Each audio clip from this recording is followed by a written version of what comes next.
Avvanzi fit-teknoloġija, fir-riżorsi u fit-taħriġ ta' speċjalisti fid-Dipartiment tal-Kirurġija Vaskolari tal-Isptar Mater Dei qegħdin iwasslu għal inqas kariġ waqt proċeduri kirurġiċi li jkorreġu nefħiet fl-arterja ewlenija, filwaqt li jeliminaw kważi għal kollox riski marbuta mal-fatalitajiet. Il-Professur Kevin B. Kassar mid-Dipartiment tal-Kirurġija Vaskolari fisser kif b'tamir teknoloġiku avvanzat, il-kirurgi qegħdin jagħmlu inċiżjonijiet u tiċrid mill-koxtejn minflok jaqsmu l-istonku kif kienu jagħmlu fl-modi. Meta tikber, l-arterja tinfaqa u dak li jkun jiżvina u din toqtlok kważi dak il-ħin stess. Ftit nies jilħu jaslu l-isptar u minn dawk li jaslu l-isptar fil-passat nofshom kienu jmutu.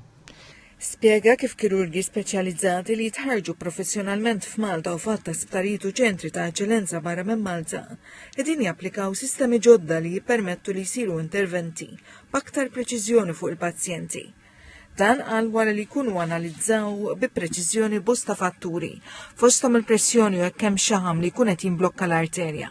Spjega l-importanza tal-screening, saħaq li meta ssir diagnosi bikrija bl-ultrasound, eżami ulterjuri bis-CT scan ta' tistampa tal-arterji li twassal għal proċeduri personalizzati, magħrufa bħala EVAR u TVAR.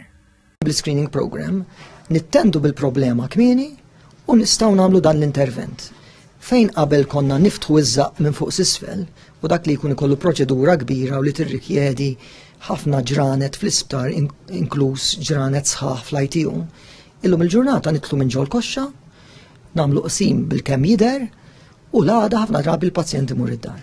Il-Ministru għas-Saħħa Ġewwa Bela ħabbar investiment ta' €2 miljun biex tinfetaħ sala tal-operazzjonijiet speċjalizzata f'dan il-qasam bl-aktar teknoloġija avvanzata. Hija l-ewwel tax-xorta f'Malta. Fiha ser jibdew isiru dawn l-interventi arterjali. Bekk jiġu salvati aktar ħajjiet u l-pazjent jagħmel biss 48 siegħa fl-isptar.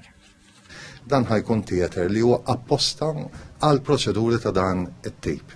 Fejn inti għandek ovvjament kif qed tarawha ikollok il-mejda fejn ikun mimdut il-pazjent imma madwar il-pazjent hemm l-apparat radjoloġiku kollu neċessarju biex issir proċedura b'mod modern.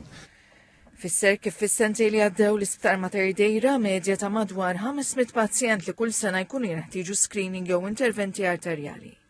Dr. Bela spjega li wħud minn dawn l-interventi jkunu serji u l-avvanzi li saru fit-teknoloġiji u fil-proċeduri qegħdin jippermettu li l-att ta' fatalitajiet ikkaġunati minn 50% tal-każi saru kważi negliġibbli.